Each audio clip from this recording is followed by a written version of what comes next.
ഓയിലിന്റെ സാന്നിധ്യം ജലത്തിൽ കണ്ടെത്തി. അതുകൊണ്ട് തന്നെ ലോറി അവിടെ ഉണ്ടാകുമെന്ന നിഗമനത്തിലാണ് പരിശോധന തുടരുന്നത്. ഫെലിക്സ് ആണ് ഷിരൂരിൽ നിന്നുള്ള തത്സമയ വിവരങ്ങൾ മാതൃഭൂമി ന്യൂസിലുള്ള പ്രേക്ഷകർക്ക് നൽകിക്കൊണ്ടിരിക്കുന്നത്.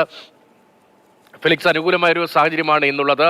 ഈ പരിശോധനകൾ, തിരച്ചിൽ എത്ര മണിക്കൂർ ഇങ്ങനെ തുടരാൻ കഴിയുമെന്നാണ് പ്രതീക്ഷിക്കുന്നത്?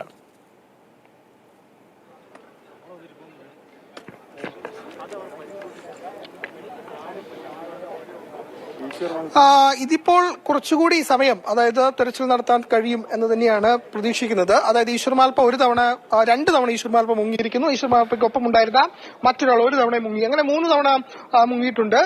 അതിൽ നമുക്ക് ഈശ്വർമാൽപ്പയ്ക്കൊപ്പം ഉണ്ടായിരുന്ന ആളെ നമുക്ക് കാണാൻ കഴിയുന്നുണ്ട്. അദ്ദേഹം ഈ കരയോട് ചേർന്ന്, അതായത് പുഴയോട് ചേർന്ന് ഏതാണ്ട് ഒരു പുഴയിൽ നിന്നും ഏതാണ്ട് ഒരു 10 മീറ്റർ മാത്രം അകലെയാണ് അദ്ദേഹം ഇപ്പോൾ മുങ്ങി അവിടെ പരിശോധന നടത്തുന്നത്. പക്ഷേ ഈശ്വർമാൽപ്പയും മുങ്ങിയിട്ടുണ്ട്. അദ്ദേഹവും തെരച്ചിലിന്റെ ഭാഗമാകുന്നുണ്ട്. പക്ഷെ അത് എവിടെയാണെന്ന് കണ്ടെത്താൻ കഴിഞ്ഞിട്ടില്ല. നേരത്തെ പറഞ്ഞതുപോലെ ജലനിരപ്പ് അല്പം ഉയർന്നിട്ടുണ്ട് എന്നതാണ് മനാഫ് അടക്കം വ്യക്തമാക്കുന്നത്. പക്ഷെ അതിലും അങ്ങനെ എത്ര വെല്ലുവിളി ഉണ്ടായാലും അതൊക്കെ മറികടന്നുകൊണ്ടുള്ള തെരച്ചിൽ തന്നെയാണ് മാൽപ്പയുടെ ഭാഗത്തുനിന്നും മാൽപ്പയുടെ സംഘത്തിന്റെ ഭാഗത്തുനിന്നും ഉണ്ടാകുന്നത്. STRFന്റെ സംഘം ഇവിടെയുണ്ട്. STRFന്റെ സംഘം പുഴയിലുണ്ട്. അവരും ഈ പരിശോധനയുടെ ഭാഗമാകുന്നുണ്ട്. നമ്മൾ മനസ്സിലാക്കുന്നതനുസരിച്ച് STRFന്റെ ആളുകൾ ഈ പറയുന്ന മാൽപ്പയ്ക്ക് സഹായകരമായി, അല്ലെങ്കിൽ മാൽപ്പ പരിശോധന നടത്തുമ്പോൾ അതിന് സഹായകരമായാണ് പോകുന്നത്. അവർ എഞ്ചിൻ ഉയർത്തിയിട്ടുണ്ട് വെള്ളത്തിൽ നിന്ന്. കാരണം താഴെ മാൽപ്പയുണ്ട്, അതുകൊണ്ടാണ് എഞ്ചിൻ ഉയർത്തി ഈ പറയുന്ന എഞ്ചിൻ ഉയർത്തിക്കൊണ്ട് അത് അങ്ങോട്ടേക്ക് പോകുന്നത്. ഏതായാലും വിശദമായ പരിശോധന, വളരെ വ്യാപ്തിയുള്ള പരിശോധന തന്നെയാണ് നടത്തുന്നത്. കാരണം കഴിഞ്ഞ ദിവസങ്ങളെ അപേക്ഷിച്ച് കൂടുതൽ ആളുകൾ എത്തിയിട്ടുണ്ട്. മാൽപ്പയുടെ സംഘം കൂടുതലായി എത്തിയുള്ള പരിശോധനയാണ് ഇപ്പോൾ നടത്തുന്നത്. മാൽപ്പ മാത്രമല്ല മറ്റ് അതായത് സംഘാംഗങ്ങളും ഇപ്പോൾ ഈ പരിശോധനയുടെ ഭാഗമാകുന്നുണ്ട്. ഒരു വശത്ത് STRFന്റെ സംഘം വള്ളത്തിൽ പരിശോധന നടത്തുന്നു. മറുവശത്ത് മാൽപ്പയുടെ കൂടെയുള്ള ആളും പുഴയിൽ ഇറങ്ങി മുങ്ങി പരിശോധന നടത്തുകയും ചെയ്യുകയാണ്. നേരത്തെ കണ്ടെത്തിയ ഈ ലോഹഭാഗം അത് ടാങ്കർ ലോറിയുടേതാണ് എന്ന സംശയമാണ് മനാഫ് പങ്കുവയ്ക്കുന്നത്. കാരണം ഒരു ടാങ്കർ ലോറിയും ഈ പറയുന്ന അർജുന്റെ വാഹനവുമാണ് കാണാതെ പോയത്. ടാങ്കർ ലോറിയുടെ ടാങ്കർ പിന്നീട് കണ്ടെത്തുകയും ചെയ്തു. ആ ലോറിയുടെ ഒരു ഭാഗം കഴിഞ്ഞ ദിവസം ഈ പ്രദേശത്ത് കണ്ടെത്തുകയും ചെയ്തുകൊണ്ട് അതുകൊണ്ട് ടാങ്കർ ലോറിയുടേതാകാം ഇപ്പോൾ കിട്ടിയ ഉപകരണം, തന്റെ വാഹനത്തിന്റേതല്ല എന്ന് ഇതിലും മനാഫ് സ്ഥിരീകരിക്കുകയും ചെയ്യുന്നുണ്ട്. ഇപ്പോഴത്തെ സാഹചര്യത്തിൽ വെള്ളം അത്ര തെളിഞ്ഞതാണെന്ന് നമുക്ക് പറയാൻ കഴിയില്ല. എന്നാലും വിസിബിലിറ്റി ഉണ്ട്. നേരത്തെ അപേക്ഷിച്ച് നോക്കുമ്പോൾ വിസിബിലിറ്റി ഉണ്ട് വെള്ളത്തിന് എന്നതാണ് നമുക്കിപ്പോൾ കാണുമ്പോൾ മനസ്സിലാക്കുന്നത്. അതുകൊണ്ട് താഴേക്ക് മുങ്ങി ഇറങ്ങി കണ്ട് തെരച്ചിൽ നടത്താൻ പറ്റിയ ഒരു സാഹചര്യം ഇപ്പോഴുണ്ട്. അത്തരമൊരു അന്തരീക്ഷമുണ്ട്.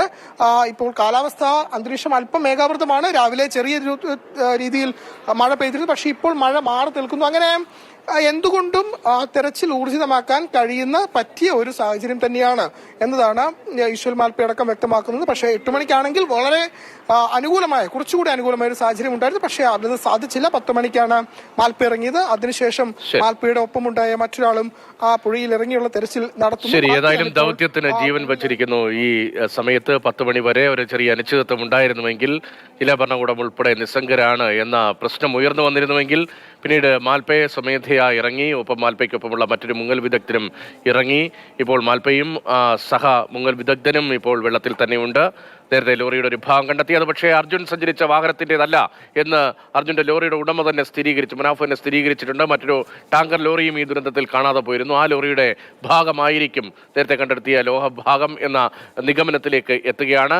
അതിനിടയിലാണ് ഇപ്പോൾ NDRFന്റെയും SDRFന്റെയും ഒക്കെ സംഘങ്ങൾ വിവിധയിടങ്ങളിലായി തിരച്ചിലിനായി എത്തിയിരിക്കുന്നത്. മാൽപ്പയെ സംഘം തിരയുന്ന സ്ഥലത്തും അവരുടെ സാന്നിധ്യം നമ്മൾ നേരത്തെ ദൃശ്യങ്ങളിൽ കണ്ടതാണ്. അവരുടെ നേതൃത്വത്തിലുള്ള പരിശോധനകളും കൂടുതൽ ഊർജിതമായി പുരോഗമിക്കുന്ന സ്ഥിതിയിലേക്ക് ഇപ്പോൾ കാര്യങ്ങൾ എത്തുന്നു. 2 ആഴ്ചയോളം വിശ്രമമില്ലാതെ എല്ലാവരും ഉറ്റുനോക്കിയ അർജുന് വേണ്ടിയുള്ള തിരച്ചിൽ, അതിനൊപ്പം അവിടെ മുങ്ങിപ്പോയവർക്ക് വേണ്ടിയുള്ള തിരച്ചിൽ, അവർ അവിടെ ഉണ്ടോ എന്ന് സ്ഥിരീകരിക്കാൻ വേണ്ടിയുള്ള പരിശോധനകൾ, അത് 2 ആഴ്ചയോളം ഇടതടവില്ലാതെ തുടർന്നാണ്. കടുത്ത വെല്ലുവിളി ഉയർത്തുന്ന കാലാവസ്ഥയിലും അത് പരമാവധി വേഗത്തിൽ മുന്നോട്ട് കൊണ്ടുപോകാനുള്ള ശ്രമങ്ങളൊക്കെ ഉണ്ടായി. എങ്കിൽ അന്ന് 20 നോട്ട്സിൽ കൂടുതൽ ഒഴുക്കുണ്ടായിരുന്നുവെന്നാണ് മാൽപ്പെ അന്ന് പറഞ്ഞത്. അതായത് ഒരു കാർ 100 കിലോമീറ്ററോളം വേഗത്തിൽ ഓടുന്നതിന് സമാനമായ അത്ര വലിയ ഒഴുക്ക വെള്ളത്തിലുണ്ടായിരുന്നു. എന്നിട്ടും അന്ന് ജീവൻ പണയം വെച്ച രക്ഷാദൗത്യത്തിനായി മാൽപ്പെ വെള്ളത്തിലേക്ക് ഇറങ്ങുന്നത് നമ്മൾ കണ്ടതാണ്.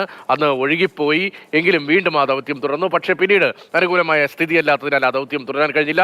ഇപ്പോഴിതാ ഇന്നലെ വീണ്ടും പുനരാരംഭിച്ച അതിനു വേണ്ടിയുള്ള ആ ദുരന്തത്തിൽ എന്ത് സംഭവിച്ചു എന്ന് മനസ്സിലാക്കാനുള്ള ആ ദൗത്യം അത് വീണ്ടും പുനരാരംഭിച്ചിരിക്കുന്നു. രാവിലെ കണ്ടെത്തിയ ലോറിയുടെ ലോകഭാഗമാണ് ഇപ്പോൾ വലതുവശത്ത് സ്ക്രീനിൽ പ്രേക്ഷകർ കാണുന്നത്. അത് മാൽപ്പെ കരയിലേക്ക് എത്തിച്ചു. അതിനുശേഷം ആ ലോറി ഉടമയ്ക്ക് കൈമാറി. അത് പരിശോധന ശേഷമാണ് അർജുന്റെ ലോറിയുടെ ഭാഗമല്ല, അത് മറ്റൊരു ടാങ്കർ ലോറി കൂടി കാണാതായിട്ടുണ്ട്, ആ ലോറിയുടെ ഭാഗമായിരിക്കാം എന്ന ഒരു നിഗമനത്തിലേക്ക് എത്തിയത്. ഏതായാലും ഇപ്പോൾ അവിടെ വലിയ പരിശോധനയിലേക്ക് കാര്യങ്ങൾ പോകുന്നു എന്ന ആശ്വാസകരമായ സ്ഥിതിയുണ്ട്. അർജുൻ എന്ത് സംഭവിച്ചു എന്നതിന് ഒരു ഉത്തരം ഉണ്ടാകേണ്ടതുണ്ട്. അത് എല്ലാവരും കുറേ ദിവസമായി കാത്തിരിക്കുന്നതാണ്. കഴിഞ്ഞ 16-ാം തീയതി ഒരു മാസത്തേക്ക് അടുക്കുകയാണ് ഇവിടെ ഒരു വലിയ ദുരന്തമുണ്ടായിട്ട്.